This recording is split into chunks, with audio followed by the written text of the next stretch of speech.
e vamos falar agora sobre a linguagem, né? Como a gente se comunica, de que forma a gente faz esse trabalho e de que maneira a linguagem pode nos ajudar a fazer tudo isso que a gente viu aqui. E eu queria começar, antes de convidar aqui os nossos amigos queridos que vão estar conosco, eu queria passar para vocês uma história. E a história é o seguinte: um certo dia, um dos samurais mais poderosos do Japão, famoso, porque ele tinha um temperamento assim violento, ele procurou um sóbrio monge atrás de uma instrução. E o guerreiro foi logo dizendo para o monge: eu queria que você me dissesse tudo o que você sabe sobre o céu e sobre o inferno. Então, meio que assim, com um olhar de desprezo, o mestre, que era bem franzino, disse assim: ensinar você sobre o céu e o inferno? Era só o que faltava. Olhe para si mesmo, você fede, está imundo, até a lâmina da sua espada está enferrujada. Você é uma vergonha para a estirpe dos samurais. Suma daqui. O samurai, que era muito colérico, sacou a espada e já estava pronto para acertar o golpe final na cabeça do mestre. Então, o mestre disse: pois é, isso aí é o inferno. E aí, o guerreiro tomou aquele susto e disse: como assim? Esse homem colocou a vida dele em risco apenas para me ensinar alguma coisa? Nossa, que coisa imensa que ele acaba de fazer comigo. E ele foi baixando, o semblante foi ficando mais calmo. Ele foi serenando, foi baixando a cabeça, foi diminuindo a intensidade do olhar, e de repente o mestre diz a ele: pois é, isso aí é o céu. Então o céu e o inferno, a linguagem, e vamos chamar aqui para falar sobre isso Marcos de Mário e Daniela Café.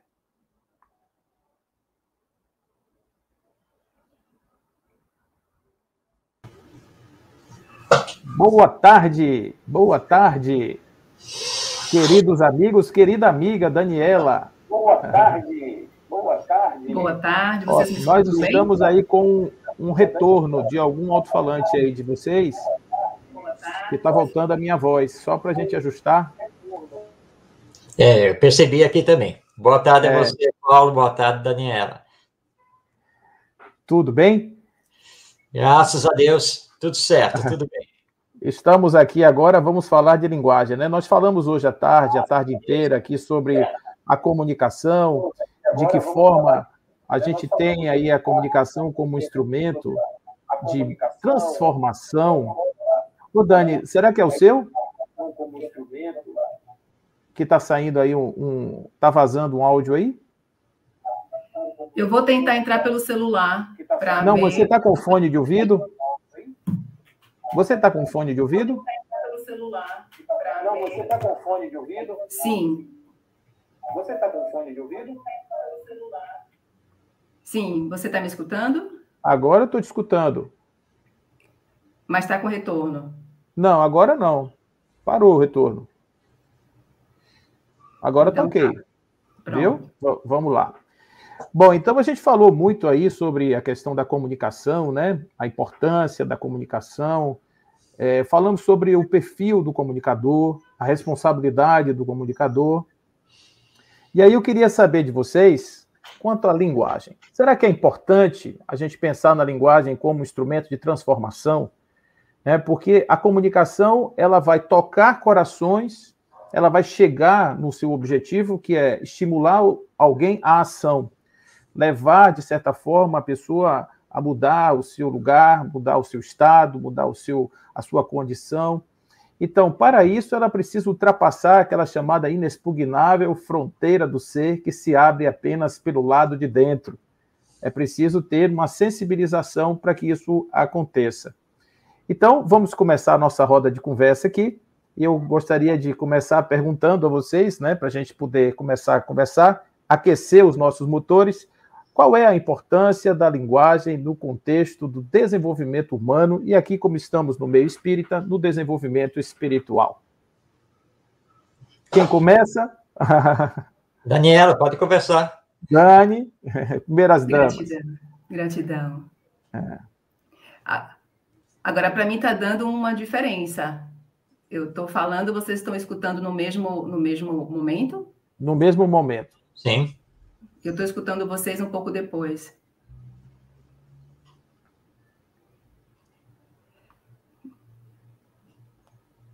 Tá ok. Então, vamos tentar aqui trabalhar ajustando a realidade. Sim. Primeiro, eu quero agradecer a oportunidade de estar aqui falando sobre um tema que, para mim, é extremamente importante, que vem transformando a minha vida, que é a comunicação. Quando fui convidada para falar sobre esse aspecto da pacificação, da paz, no aspecto da comunicação, tocou a minha alma, porque eu me considero entusiasta da comunicação não violenta, que é uma linguagem denominada linguagem do coração. Então, a minha fala vai girar um pouco em torno desse aspecto da comunicação, a partir de uma proposta criada por um psicólogo norte-americano chamado Marshall Rosenberg, e que durante muito tempo na trajetória dele, em que ele divulgava, em que ele treinava as pessoas, né, através da CNV, ele ouvia as pessoas falando: Marshall, eu gostei do seu treinamento, mas a CNV é o cristianismo na prática. Marshall, muito bom muito boa essa sua proposta, mas é o judaísmo na prática. Então, quando a gente estuda a linguagem do coração através dessa proposta, que dialoga com todos os caminhos de religiosidade, de religário, vamos percebendo que o que nos move, o que nos motiva, são os vínculos, a necessidade de criar vínculos, de fortalecer os vínculos. E como fazer isso sem uma linguagem que aproxime a gente, da gente mesmo, né? O divino em nós e a relação com todos os que fazem parte da nossa vida, a humanidade como um todo. Então, esse aspecto da linguagem, ela é fundamental porque nos caracteriza, inclusive, como seres humanos.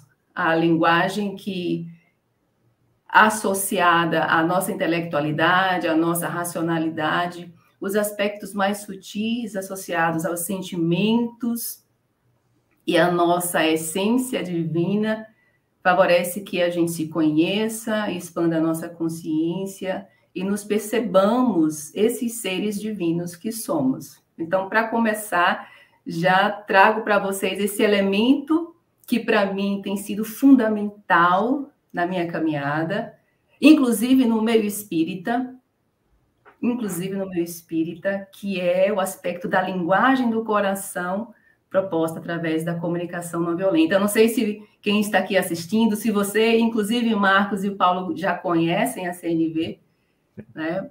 Mas eu gostaria de deixar esse espaço permeado por essa energia, né, da CNV, dialogando com a doutrina dos espíritos. Sim. A gente, Dani, inclusive, deixa eu fazer uma pergunta. Você está com o YouTube aberto também ou está só com o StreamYard?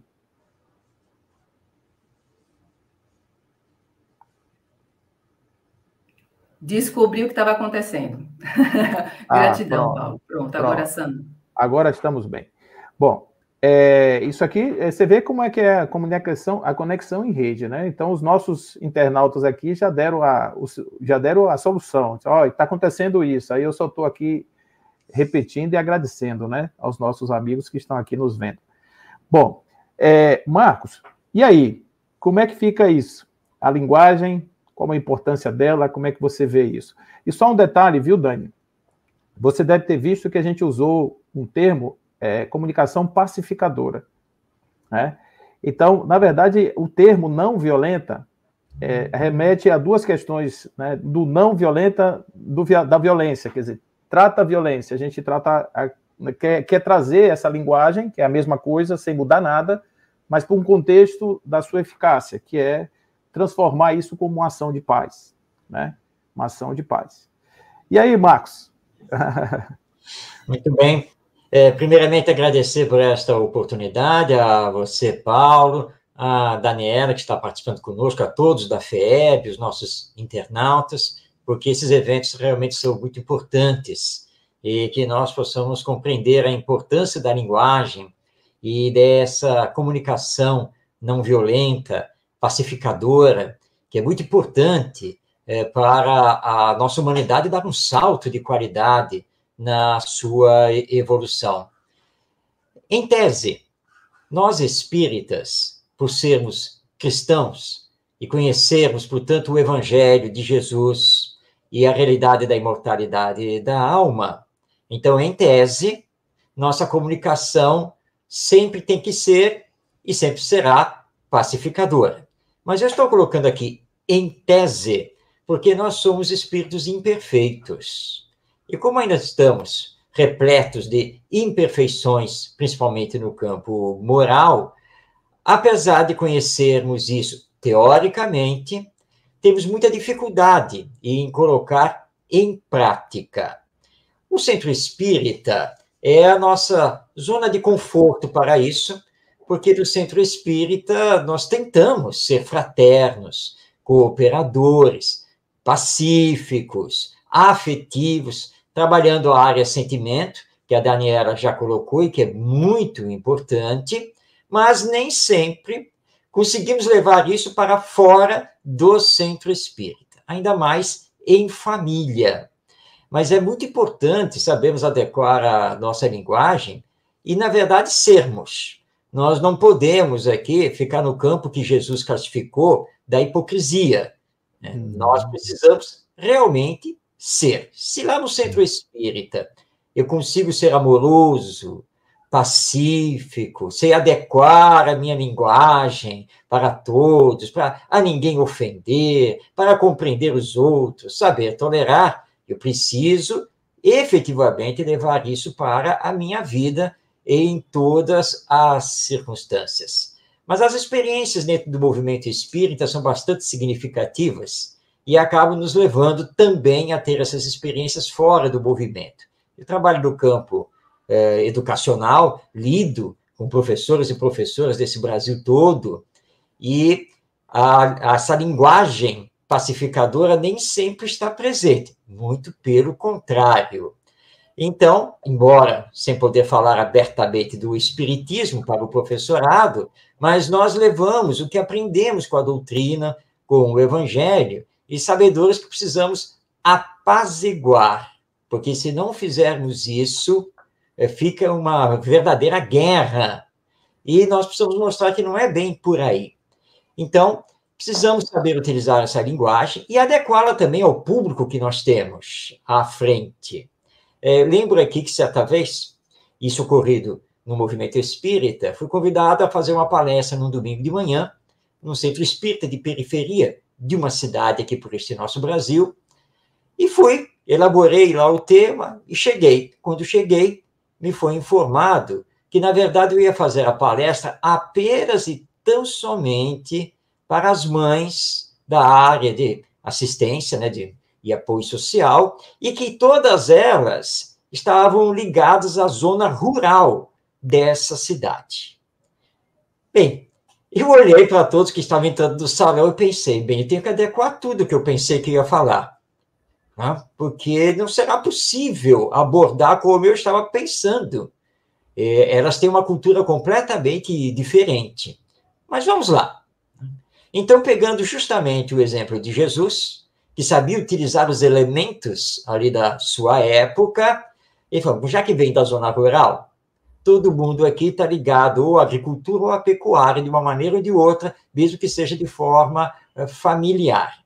E eu comecei justamente dando um exemplo desses e falei que eu ia ensiná-las como é que se fazia. Eu, que não entendo nada disso. Né? E, obviamente, de propósito, falei tudo errado. Elas não aguentaram e interromperam minha fala. Mas o senhor não sabe. O senhor está falando tudo, não é nada disso que o senhor está dizendo. Eu falei, não é? E eu tinha dado o exemplo de como fazer feijão. Eu nem vou tentar ensinar aqui, porque vou ser, obviamente, crucificado. E elas então, não, mas... O senhor leva chocolate, não? Pois é. Eu falei, olha só, o senhor tem que entender o seguinte, para fazer, não pode despejar o pacote de feijão na panela, tem que limpar o feijão, tem que catar o feijão, só vai o feijão bom para dentro da panela. Pois é, vamos parar por aí, porque o tema era vícios e virtudes. Mas olha só, isso que vocês fazem com o feijão é o que vocês têm que fazer com vocês mesmas nesse caso de vícios e virtudes. Você tem que catar os vícios que você tem e jogar para fora de você e deixar só as virtudes. Vícios, por exemplo, vamos dar exemplo de vício, que eu sei que não acontece aqui. Aliás, na Bahia não acontece, que é falar mal dos outros, fofocar sobre a vida alheia, não é mesmo? E dei alguns exemplos. E virtudes? Virtudes. Por exemplo, ajudar o vizinho, cooperar, né? Ser pacífico. Né? Entenderam? Claro, é isso mesmo, né? Temos que tirar os vícios de nós e ficar só com as virtudes. Isso mesmo. É um processo, tá, minha gente? Vai aos poucos, vai se trabalhando, nem sempre vai acertar, mas é assim mesmo até estarmos realmente com Jesus. Então, quando usamos essa linguagem, essa adequação, e levamos o evangelho, as pessoas começam a entender que você levantar a voz, fazer uma altercação, tudo isso nos fere e fere o outro. E nós não vamos conseguir não violência no mundo, não vamos conseguir paz no mundo, se não adequarmos isso e não soubermos utilizar essa comunicação. Então, o nosso roteiro é o Evangelho de Jesus. Lembrando que a cada um será dado segundo as suas obras. E não adianta dizer, Paulo, paz em seu coração. Ai, que maravilha estar com você aqui neste seminário pela FEEB. Que Jesus lhe abençoe. Depois, quando termina aqui a live, assim, aí você conversa dedicados assim, nunca mais aceito o convite da FEEB. Ainda mais se for o Paulo. Ele cortou minha fala 1 hora, e não sei o quê. Olha, então você está sendo hipócrita. Quem usa da hipocrisia, na verdade, está utilizando da violência e está precisando trabalhar na área sentimento. Isso mesmo. Olha, eu queria trazer aqui um texto que está em Provérbios 18, 20, 21. Diz assim, do fruto da boca o coração se farta, a língua faz todo o corpo responsável pelas consequências de suas palavras. A língua tem o poder sobre a vida e sobre a morte. Os que a usam habilmente serão recompensados. Dani, Marcos falou para a gente aqui da hipocrisia. E tem um amigo meu aqui que diz que no centro dele tem um asário, que é o lugar que o pessoal bota as asas, quando chega, tira as asas, usa a asa dentro do centro, e quando vai embora, guarda as asas para viver a vida cotidiana sem asas do lado de fora. Então, a gente sabe que para que você use uma linguagem mais proativa, que você use uma linguagem eficaz no sentido da pacificação, é preciso que o coração esteja pacificado. Então, como é o passo disso? É autoconhecimento, busca de si mesmo para a linguagem como instrumento de mudança? Como é que você vê esse processo? Sim, perfeito, Paulo. Eu compreendo que essa comunicação pacífica, ela é desdobramento de um processo de pacificação íntima. Se não vira hipocrisia, como o Marcos acabou de falar, ela está na superfície, na superficialidade. Mas ainda assim, essa superficialidade, ela diz de alguma necessidade que essa pessoa está expressando, que ela não conseguiu acessar intimamente, no mais profundo, a própria essência dela para se relacionar de um lugar de autenticidade. Falar de não violência, falar de pacifismo, de processos pacíficos, né, de autoconhecimento e de comunicação, a mim, particularmente, remete ao Gandhi. Porque o Gandhi, ele fala do processo de purificação a partir da assunção dos próprios defeitos e imperfeições. Não existe processo de purificação sem a assunção do lugar onde estamos ocupando agora. Então, esse asário, ele é necessário, porque ele está atendendo a alguma necessidade, mas ele está na superfície da necessidade, porque me proteger das minhas vulnerabilidades implica talvez uma necessidade de pertencer àquele lugar. Porque se eu for de verdade, possa ser que João não me queira lá. Possa ser que Maria me olhe torto, e eu não sei lidar com isso ainda, com a rejeição, com a ideia de abandono, porque eu trago isso na minha experiência enquanto espírito, e se a gente deixar a bagagem espiritual de lado só a partir do princípio do momento em que a gente retorna desde a barriga da mamãe até esse momento agora, então são muitas experiências que me fazem pensar, acreditar que eu preciso me esconder e fingir que eu sou perfeita. Isso. Aí eu pego a minha asa, visto, e quando eu volto para casa eu viro a tirana de novo. Então, eu estou falando aqui no aspecto do evangelho que nos convida a viver a verdade, que a verdade liberta, mas essa verdade, até alcançarmos essa verdade, ela vai doer, porque a gente vai precisar se olhar de verdade. E, às vezes, a gente não vai ter ao lado as pessoas que nos apoiem para que a gente se veja desse lugar de imperfeição. Por isso que, às vezes, a gente precisa, entre aspas, para suportar o próprio processo, às vezes, fingir que tem asa, ou que as asas estão muito desenvolvidas, quando elas ainda não estão. Às vezes está uma asa mais desenvolvida do que a outra, às vezes eu ainda estou com a asa muito pequenininha, mas no íntimo eu já sei que eu terei asas, por isso que eu estou fingindo que elas são grandes. Então, é um processo de compaixão consigo, né? Que é algo muito importante. Senão a gente não se acolhe, senão a gente não se suporta, senão as pessoas vão continuar desistindo da vida e escolhendo, por exemplo, o suicídio. Sim.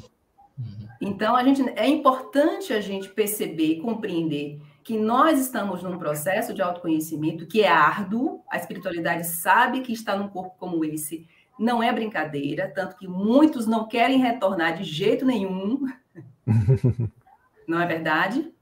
E para a gente estar aqui é necessário uma certa dose de coragem para poder enfrentar a própria bagagem espiritual. Por isso que esse processo de comunicação pacífica, ela é coerente com o processo de autoconhecimento, como você falou, Paulo, para que a gente se pacifique internamente e se reconheça um espírito, filho e filha de Deus. Porque senão a gente não vai sair dessa superficialidade. Não consegue sair. E o centro espírita é esse lugar onde eu preciso ser de verdade o máximo que eu puder, nas minhas imperfeições, inclusive. Né? Muito bem, Dani, isso mesmo. Olha, isso é uma coisa que a gente tem observado, né, que para que a gente consiga realmente fazer esse movimento, é preciso que a gente tenha um acolhimento. Né? O Dr. Martin Seligman, que é o criador aí da psicologia positiva, ele diz que tem 3 fatores fundamentais na felicidade: prazer, engajamento e significado. Então, o sujeito tem que ter prazer no que faz, no que experimenta, tem que se sentir fazendo parte de algo que tenha realmente sentido, né, que tenha uma relevância, e ele tem que estar engajado, ele tem que se sentir aceito nisso aí, né? Então, essa condição de estar sendo aceito no lugar que existiu um padrão estabelecido de conduta moral, quem estiver abaixo, né, não pode ser aceito porque está abaixo. Perfeito. Acima é o arrogante. Né? Então, como é que a gente enquadra isso? E aí, Marcos, eu queria te perguntar, você tem essa abordagem muito na questão do evangelho, você traz muito o evangelho na questão das suas abordagens, o que é realmente uma orientação segura, né, segundo o próprio Kardec, uma orientação segura da transformação do ser. Quando a gente fala lá do BIP, né, benevolência para com todos, indulgência para com as imperfeições alheias e o perdão das ofensas, quando a gente faz uma leitura, são 3 movimentos da alma que não estão necessariamente ligados para fora. Então, como é que a linguagem ela pode ser um indicador de quanto eu já sou capaz de ser benevolente, que é a vontade de fazer, quanto eu sou indulgente, que é o reconhecimento dessa separação entre o ator e o ato, e quanto eu sou capaz já de avançar em algum movimento de perdão dentro da minha alma? Uma coisa é você fazer essa abordagem do ponto de vista do raciocínio, da inteligência, e outra coisa é você fazer essa abordagem do ponto de vista do sentimento, do sentir. E é bom nós reforçarmos aqui o que a Daniela colocou, que é a questão muito importante do autoconhecimento e do processo, porque tudo é um processo. Às vezes nós nos violentamos porque queremos ser aquilo que ainda, de fato, não somos, mas estamos no processo para ser. Você pode não ser totalmente benevolente, totalmente indulgente e nem sempre consegue perdoar a todos, dependendo do que aconteceu.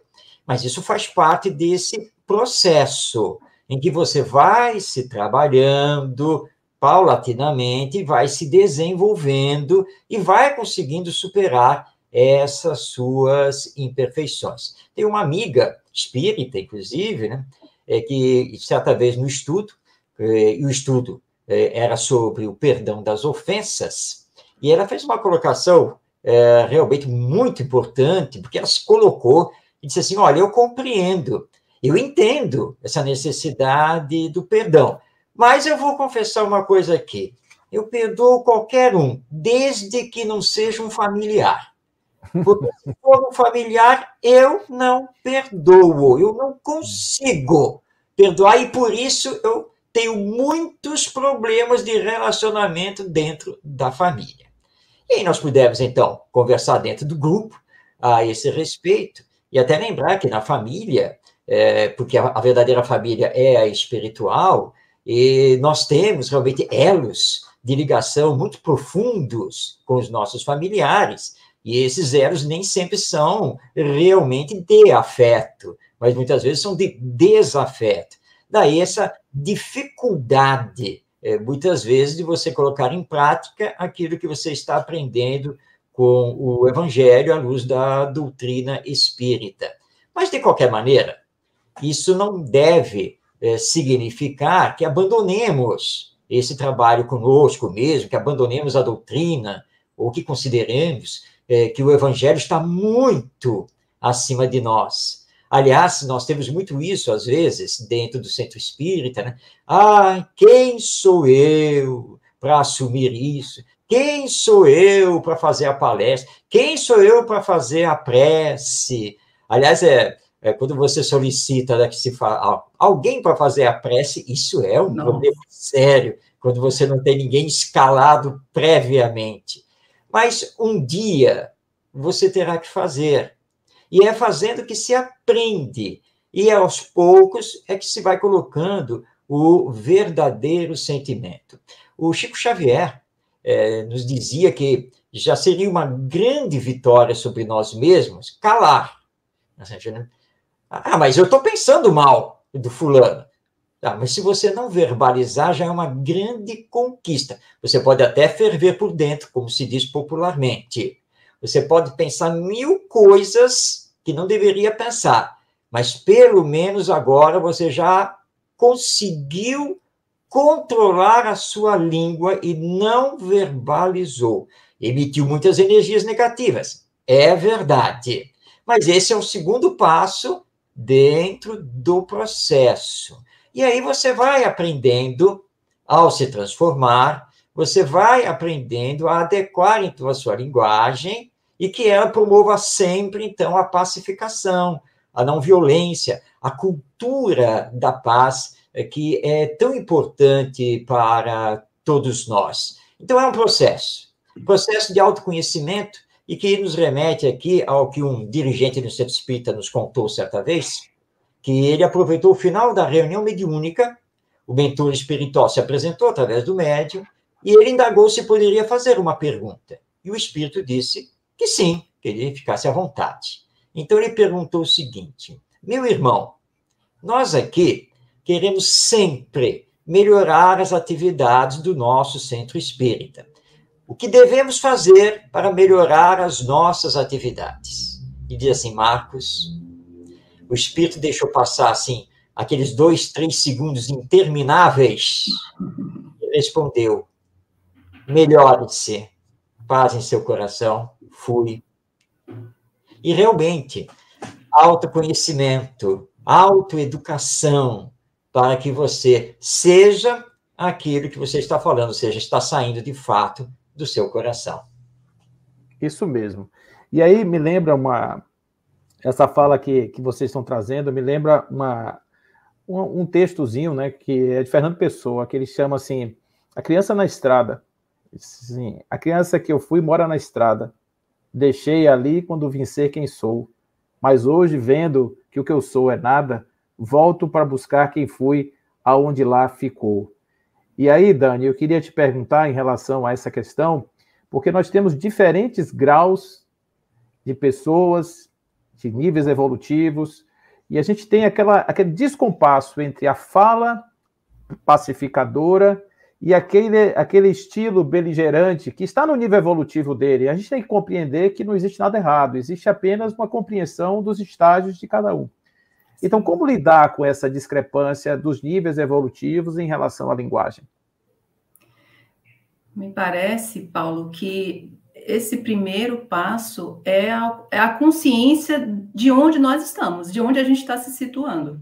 Porque se eu consigo diferenciar, em alguma medida, de onde eu estou, sem me considerar melhor, principalmente, em relação àquele a quem eu estou julgando grosseiro, intempestivo, isso em si já me favorece ou facilita o racionalizar e a compreensão do que está acontecendo, de onde aquela pessoa ela se situa, pelo menos naquele momento, porque às vezes a pessoa ela reage de uma forma intempestiva comigo, mas é comigo naquele momento, não significa que ela seja daquele jeito com todas as pessoas, ainda tem isso. Dentro dessas nuances, né, entre as diversas, como é que eu posso dizer, condição evolutiva, espiritual e moral das pessoas, existem esses aspectos que diferenciam o meu comportamento em relação a você, ao Marcos, à minha filha, ao meu pai e à minha mãe. Por quê? Porque existem as afinidades, ainda tem esse elemento para a gente não desconsiderar. Às vezes a gente consegue ter uma fala pacífica com o João, mas não consegue ter com Maria. Isso significa que intimamente eu ainda não alcancei esse grau que eu estou achando que consegui. Porque se eu conseguir um grau íntimo de consciência e de pacificação, eu serei pacífica com João, com Maria, com Pedro, com Paulo e com Marcos.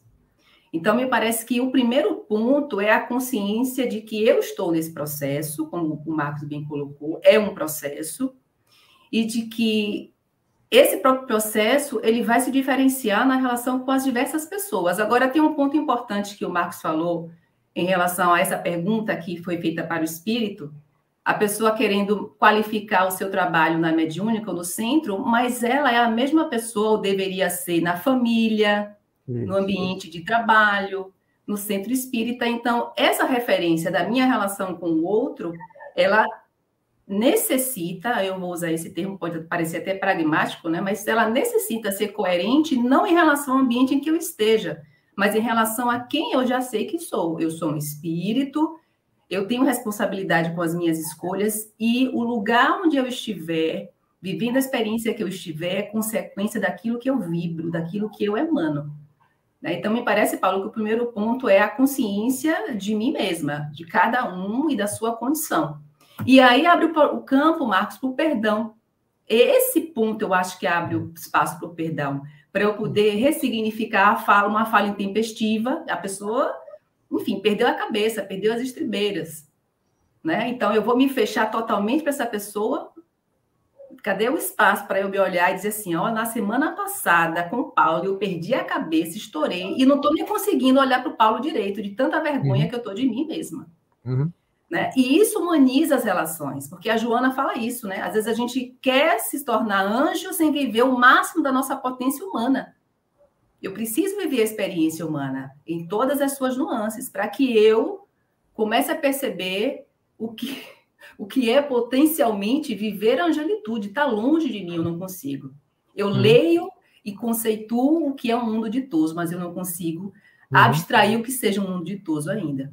Mas eu estou nesse mundo que é o que me acolhe. E é nele que eu preciso me reconhecer um ser em processo de pacificação íntima, para que eu possa me comunicar dessa perspectiva pacificadora também. Claro. Compreender os estágios evolutivos é um passo importante para a gente poder começar a... Não é aceitar do ponto de vista de uma normalidade, mas compreender a ação do outro. Perfeito. Então, compreender, porque eu sei que naquele lugar, naquele espaço, daquele jeito, aquela pessoa só poderia fazer daquela forma. Inclusive, então, Paulo, eu acho que também abre espaço, quando a gente se permite um certo nível de compreensão, porque a permissão para compreender também é permissão. Sim. Nada acontece por acaso. E se a gente comunica isso, abre a possibilidade para o outro se reavaliar. Porque às vezes o outro está falando daquele jeito, ele acha que o jeito certo é aquele. Ele aprendeu daquele jeito. Então, se eu estou do meu ponto de consciência, digo assim, olha, dessa forma como você está falando, eu me sinto desconfortável. Eu não gosto de conversar nesse tom. né? Então, a pessoa está consciente, olha, eu estou falando alto, não, mas eu não quis te ofender. Geralmente é assim que acontece, né? A pessoa se justifica dizendo que a intenção não era ofender, mas falou de uma forma que tocou alguma suscetibilidade do outro. Uhum. Né? Uhum. Marcos, no livro Voltei, o nosso querido Jacó Frederico Figner, né? Fred Figner, ele traz um relato interessante que tem a ver com o que a gente está conversando aqui. Que a grande descoberta dele no mundo espiritual foi que quando ele chega lá, ele percebe que a forma como ele se comunicava aqui na Terra, de certa forma, não foi muito legal para ele quando ele conseguiu se libertar do corpo. Então, ele era um executivo, né, era um homem muito rico, tinha lá os seus negócios, muitos empregados, e certamente ele tinha aquela forma assertiva de comandar suas coisas. A minha pergunta é possível ser assertivo e pacificador ao mesmo tempo?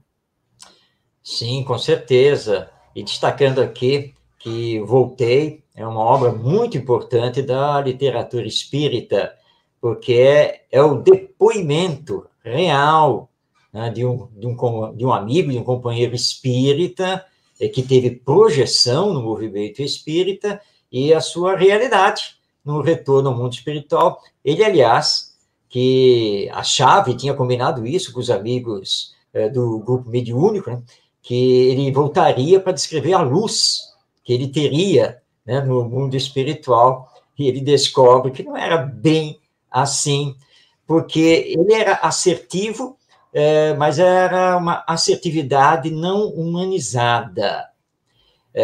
Ele cobrava tanto dos seus colaboradores, dos espíritos nas reuniões de desobsessão, então, e se o espírito tivesse sido um padre católico, porque ele tinha um problema seríssimo em aceitar o catolicismo e os padres. Então, na verdade, ele usava o evangelho como se fosse uma espada em cima dos outros, mas não percebia que fazia isso. E também os outros não o alertaram, e ele passou a vida toda assim. Chega no mundo espiritual e ele leva um choque. Ele leva um choque porque ele pensou que ele já fosse um espírito de luz, por tudo que ele tinha feito na Federação Espírita Brasileira, nas reuniões mediúnicas, no serviço assistencial e assim por diante. Mas aí ele percebe que a comunicação dele aqui na Terra, na verdade, estava falseada. Ele era uma ovelha para alguns, aqueles que não davam nenhum trabalho a ele e que dependiam dele, mas era um lobo em relação aos devedores no seu negócio comercial e aqueles que pensavam diferente dele, como era o caso desses espíritos que haviam sido ligados à Igreja Católica. Mas nós voltamos aqui, Paulo, a essa questão, de novo, do processo. É um processo.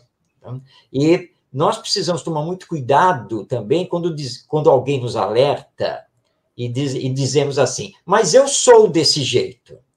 Temos que tomar muito cuidado com isso, porque você está sinalizando que está acomodado na sua zona de conforto e que, apesar dos alertas, apesar da doutrina espírita, apesar das lições de Jesus, você não vai mudar. Mas se você não vai mudar, quando que você vai evoluir? Quando que você vai corrigir as suas más tendências? Porque esse é o nosso processo, como nos coloca Allan Kardec. E a sua linguagem, como disse Jesus, tem que ser sim, sim e não, não, em todas as circunstâncias. Mas esse sim, sim não é para passar a mão na cabeça de todo mundo e deixar tudo acontecer. E o não, não tem que ser falado com sentimento, com afeto. Não é para ferir. Você vai chegar junto. Você, olha, como a Daniele colocou muito bem agora, olha, esse seu linguajar, esse seu jeito de colocar, de falar com o bico, sabe? Você precisa controlar o seu tom de voz. Eu trabalhei em emissora de rádio durante 15 anos, e é muito interessante porque no início você tem que aprender a linguagem do rádio, que é diferente. 15 segundos no rádio já é muito tempo para falar. E a sua fala está atingindo milhares de pessoas ao mesmo tempo, como é o nosso caso aqui agora na internet. E não adianta você fingir aquilo que não é, porque as pessoas que nos ouvem percebem, sentem. É como o aluno junto com a professora lá na escola, sabe? Se ela não é o que está realmente solicitando e falando, ele percebe, ele sabe, e ela vai perder a autoridade moral. Então, nós temos que nos trabalhar o tempo todo, e tendo aí o nosso Fred Figner, o nosso irmão Jacó, aí de exemplo, para lembrar que espiritismo é uma doutrina que exige a nossa transformação moral, e que você não fique se desculpando a toda hora, até chegar àquela desculpa máxima, é a desculpa mor. Na próxima encarnação eu faço. E aí você perdeu toda a oportunidade.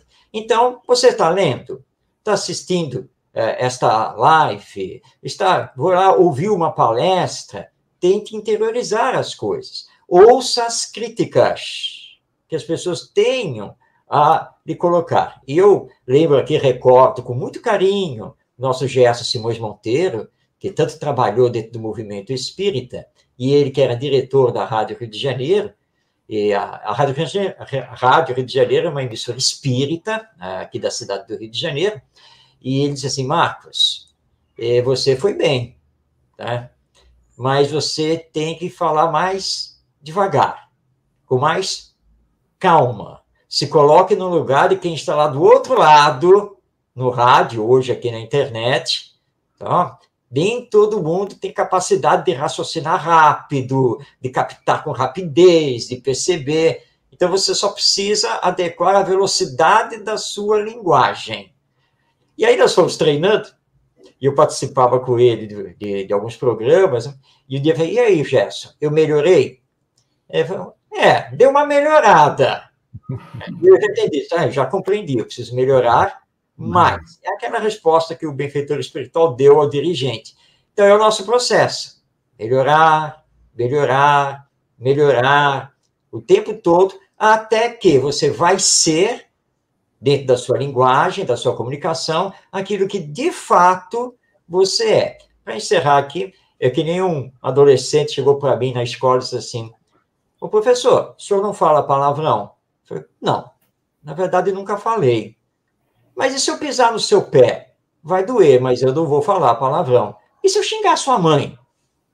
Vai me ofender, mas eu não vou responder com palavrão. Se eu bater no senhor? Bom, vou apanhar, vai doer, mas eu não vou falar palavrão. Seja lá o que for que aconteça, o senhor não vai falar palavrão? Não. Por quê? Porque eu aprendi que essa não é uma boa linguagem. Sabe? Porque falar palavrão é uma linguagem que violenta a mim mesmo, como vai violentar a você, por exemplo, se eu começar a soltar palavrões aqui para você, por causa dessa nossa conversa. E olha, a nossa linguagem é tão rica, é tão bonita, tão bela, né? E nós precisamos construir coisas boas, você não acha? Pensando por aí, sim. Então tá bom, meu filho, então pensa por aí, tá ok? Tudo bem? Então é isso.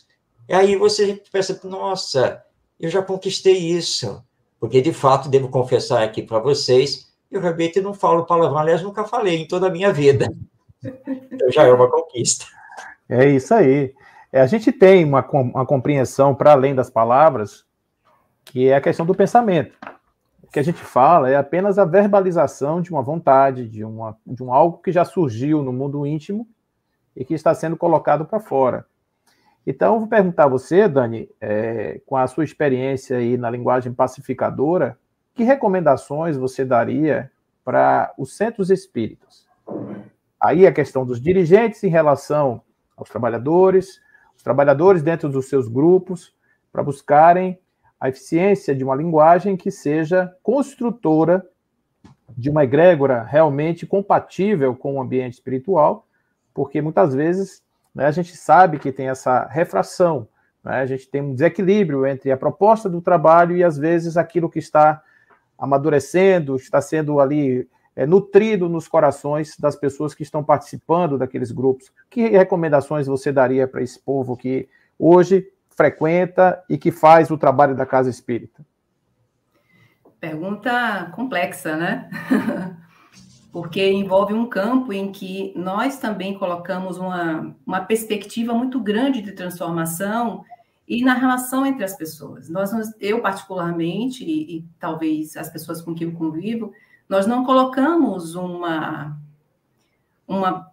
perspectiva de convivência sem uma finalidade espiritual. Então, isso em si já traz para a gente, ou pelo menos para mim, uma carga de uma responsabilidade. Então, com base no trabalho que eu venho desenvolvendo com a CNV, uma coisa, Paulo e Marcos, que eu tenho percebido na minha comunicação e nos meios em que eu convivo, é que ainda não temos uma clareza na exposição ou na fala daquilo que a gente necessita. Então, às vezes, a comunicação ela não é clara, ela não é eficiente, porque ela não é específica. E nós terminamos realizando as tarefas num nível em que as pessoas não estão compreendendo o que cada uma está fazendo, às vezes não compreendem o que um está necessitando, está desejando, qual é a finalidade daquela tarefa, quais são as funções. Você falou uma coisa interessante, Marcos, que você, na sua experiência com o rádio, você perguntou se melhorou, a pessoa disse assim, mais ou menos, mas eu senti falta, sabe do quê? Dele dizer o que você necessitava melhorar. Porque senão fica muito vago. Você vai ficar brincando ou buscando intimamente, eu tenho que melhorar o quê? É o tom, é a qualidade da palavra, ter uma maior garantia do conteúdo que eu estou expondo, não é? Então, tem essas nuances, né? Eu acho que tem uma questão de nós compreendermos o que estamos fazendo dentro do centro, trazendo sempre esse aspecto da humanidade. Nós não somos anjos. E, por não sermos anjos, necessitamos ser específicos nas nossas comunicações.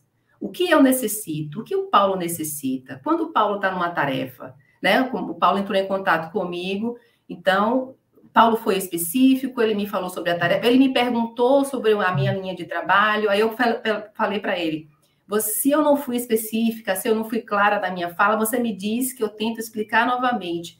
Então, refinar a nossa capacidade de comunicação, sabendo que nem sempre vai ser fácil, sabe por quê? Porque a gente tem vulnerabilidades. A gente tem medo. Vou falar aqui, eu estou falando até de uma forma que a CNV não recomenda, porque a CNV recomenda que a gente fale em primeira pessoa. É o meu sentimento, eu, Daniela, a minha necessidade, eu, Daniela, na relação com o Paulo e com o Marcos. Não é? Então... São essas nuances dos aspectos da comunicação, no trabalho específico do centro, que traz uma carga de perspectiva, de uma evolução, de atender uma expectativa do público, de fazer uma palestra maravilhosa, mas às vezes a comunicação entre os trabalhadores não está tão compassiva e muito menos assertiva.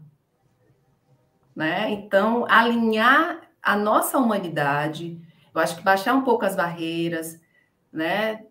Viver um pouco mais essa irmandade, essa fraternidade de um lugar humano. Eu erro, o Marcos erra, o Paulo erra, a gente pode ter vergonha de pedir desculpa ainda, às vezes espera que o outro chegue perto para se apaziguar, para dizer assim, Dani, tudo bem, né? Você se excedeu. E aí a gente vai abrindo esse espaço para viver a humanidade e refinar a nossa comunicação, trazendo esse aspecto da especificidade. E outra coisa, para fechar, para não me delongar muito. O que eu estou fazendo no centro? O que eu posso fazer no centro? Porque também eu escutei particularmente isso. A gente faz o que puder fazer, mas isso também é muito amplo. É tão amplo quanto a pessoa que disse para o Marcos, foi mais ou menos. E eu posso fazer o quê? Eu posso fazer uma palestra? Como é que se faz uma palestra? Quais são os requisitos para fazer uma palestra? Eu posso trabalhar na evangelização? Quais são os requisitos para trabalhar na evangelização? Eu posso trabalhar na assistência social? O que eu necessito ter nesse exato momento para poder ter algum tipo de garantia de que eu estou atuando no lugar em que eu vou ser acolhida e ter uma percepção de que eu estou sendo útil?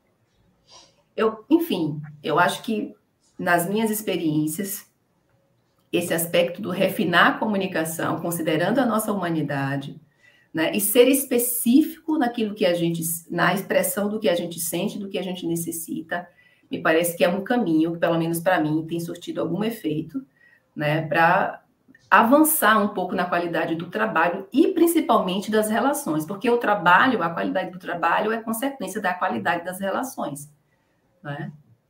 Então... Paulo, deixa eu puxar isso também, porque a fala da Daniela foi muito importante mesmo. Então, durante muito tempo, nós dirigentes dos centros espíritas decidimos pelos trabalhadores e pelos frequentadores, dentro daquilo que nós achamos que eles precisam. Um exemplo claro disso é quando sentamos para decidir os temas das palestras nas reuniões públicas.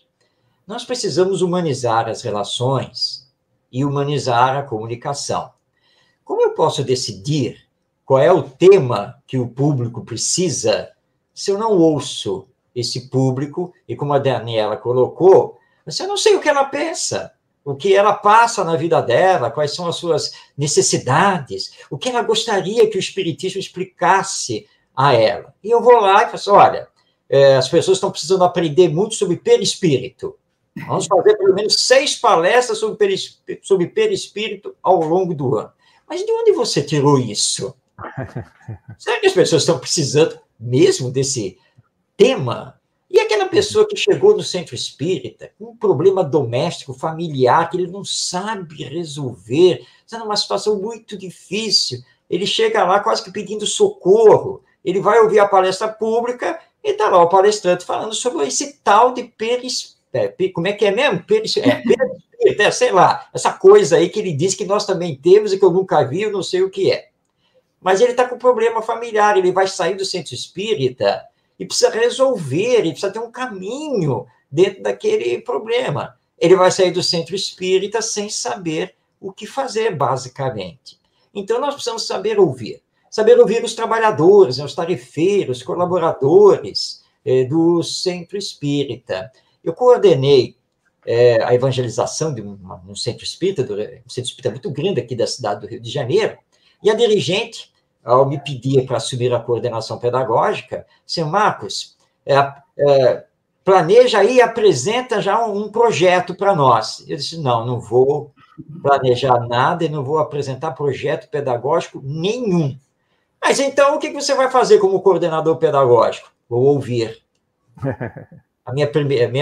As primeiras reuniões com os evangelizadores, enfim, todo mundo que trabalha na área, nós vamos fazer uma roda de conversa e eles vão falar como é que está, como é que deixa de estar, o que gostariam de alcançar, como, as necessidades, os acertos, os erros.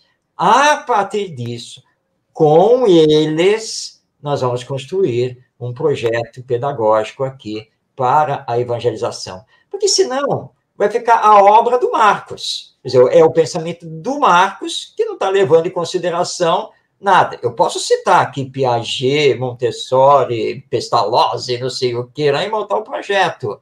Mas, se ele não leva em conta o problema dos evangelizadores, o que está acontecendo, o público-alvo, as crianças, as origens dessas crianças, a realidade sócio-histórica, cultural delas, os pais irresponsáveis, porque é um universo. Nós somos pessoas, seres humanos, espíritos na experiência humana. Nós somos muito ricos. Temos uma bagagem que está vinda do passado, mas temos toda a realidade também desta atual existência, com todas as influências que recebemos e a atual personalidade. Então, tudo isso tem que ser levado em consideração. E, de repente, né, Paulo, Daniela, aí você vai chegar à conclusão, como é que é? Ninguém quer ouvir falar de perispírito na palestra pública? E vai ser um choque. Mas é um choque de realidade para que você entenda que você trabalha com pessoas, precisa ouvi-los para que a sua comunicação, a linguagem dessa comunicação, realmente atenda às necessidades e, acima de tudo, sensibilize as mentes e os corações para essa nossa realidade espiritual e a necessidade de colocarmos em prática as lições do Evangelho.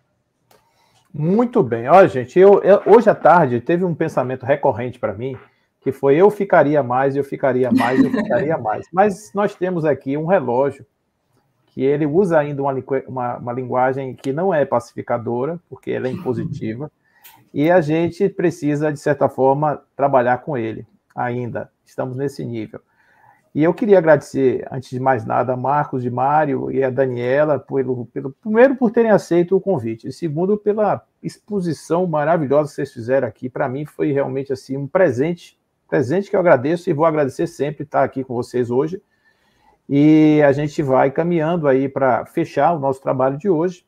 Eu peço que os nossos companheiros que estão conosco continuem, porque a gente ainda tem um recadinho aí no final para passar. Mas antes da gente finalizar, eu queria deixar aqui uma tarefa para vocês dois. Em um minutinho, a gente fazer as considerações finais, falando sobre a eloquência do silêncio na nossa comunicação. Convite desafiador e que me ocorre de dizer que existe uma diferença muito grande entre o silêncio e o calar. O calar é fácil, a gente só fecha a boca.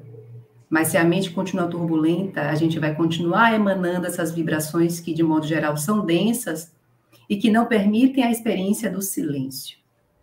O silêncio perpassa por um processo, como o Marcos bem colocou.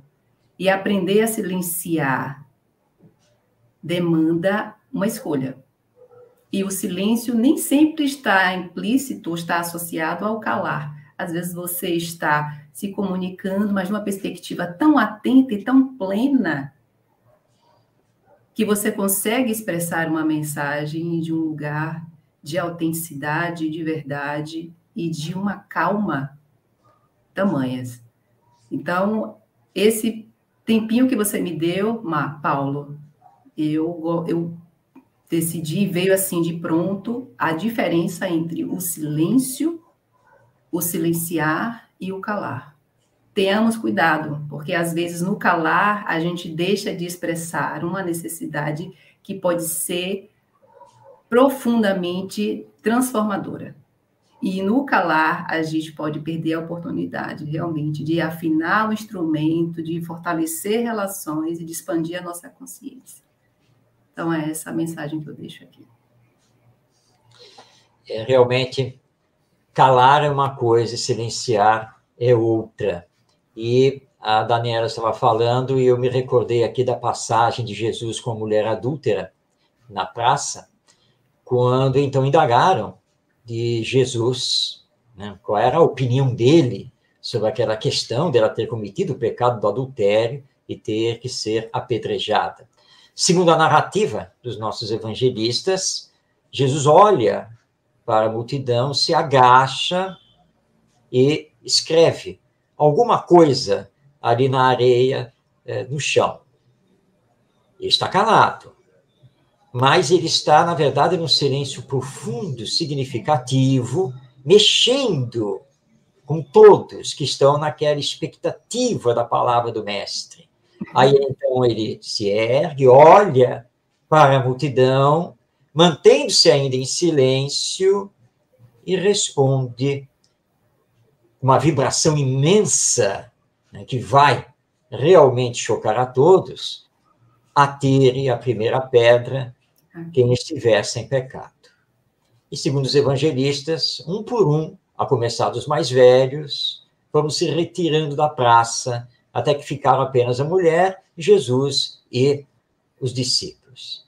E ele, então, em silêncio, olha para ela: mulher, onde estão os que te acusavam? Ah, Senhor, foram embora, né? Nada aconteceu. Nem eu te julgo, nem eu te condeno. Vai, mas não peques mais. Essa é a linguagem da não violência, da pacificação, é o silêncio significativo, né, que vai realmente mexer com a nossa alma. E é isso, então, nós temos que aprender para fazer. Muito bem, gratidão, gratidão, gratidão, muita gratidão. Eu queria agradecer a vocês dois por ter nos dado esse banquete de possibilidades do uso da linguagem. Tenho certeza que esse é um tema que ainda vai reverberar muito na nossa cabeça. A gente ainda podia falar aqui sobre inteligência emocional, sequestros emocionais, esse tipo de coisa, mas tenho certeza que esse é um assunto que a gente ainda vai voltar outras vezes e vai abordar outras dimensões desse falar e deste calar, né? Dessas modalidades de falar e dessas modalidades de calar. Então, a todos os que estão conosco, eu queria agradecer por hoje, dizer que amanhã nós vamos abrir nossas oficinas. Nossas oficinas estarão sendo abertas amanhã a partir das 8h30. E nós vamos ter 3 oficinas práticas para o exercício aí das atividades que são pertinentes ao trabalho da comunicação dentro do movimento espírita. Conto com todos vocês lá. Mas antes da gente finalizar, assim, fechar o nosso trabalho de hoje, eu queria lembrar que a comunicação que a gente faz agora, nesse momento, essa fala que todos fizemos e que estão registradas aí nos discos da internet, essas falas, elas têm um poder no agora, mas elas têm o tempo, e elas vão reverberar no tempo, elas vão reverberar nos nossos pensamentos, nas nossas reflexões, enfim, nós vamos estar o tempo inteiro nos lembrando de determinadas passagens das nossas vidas. Por isso é importantíssimo que nós resgatemos a nossa memória. E o nosso recado, antes da gente fechar, é lembrar dos que vieram antes de nós, que plantaram as sementes de todo o conhecimento, plantaram as sementes de toda a filosofia, de toda a base do nosso saber. Vieram antes aqueles que penaram, pagaram o preço de serem ridicularizados, abandonados, às vezes até tiveram vidas horrorosas do ponto de vista material para construir as bases daquilo que hoje nós nos servimos de forma tão grandiosa e graciosa. Por isso, eu queria chamar aqui uma lembrança do nosso projeto Memórias, que é um projeto de resgate das memórias do movimento espírita no estado da Bahia, que está ganhando contorno nacional e que está sendo coordenado hoje pela nossa querida Ednólia Peixinho. Antes de chegar ao vídeo, eu queria agradecer a todos os comunicadores do movimento espírita no estado da Bahia, todos os coordenadores dos conselhos distritais e conselhos regionais que construíram esse seminário. Esse seminário foi um trabalho feito a muitas mãos, né? Nós tivemos a participação de muitos dos nossos amigos que sugeriram os temas, foi tudo muito pensado em conjunto e eu queria agradecer, e realmente foi muito acertada a decisão de vocês dos temas que nós pudemos abordar aqui no nosso seminário, tá certo? Então vamos aqui agora trazer o Projeto Memórias e amanhã, logo cedo, a gente se vê. Dani, Mário, um abraço, tchau, tchau, fica com Deus. Tchau, tchau.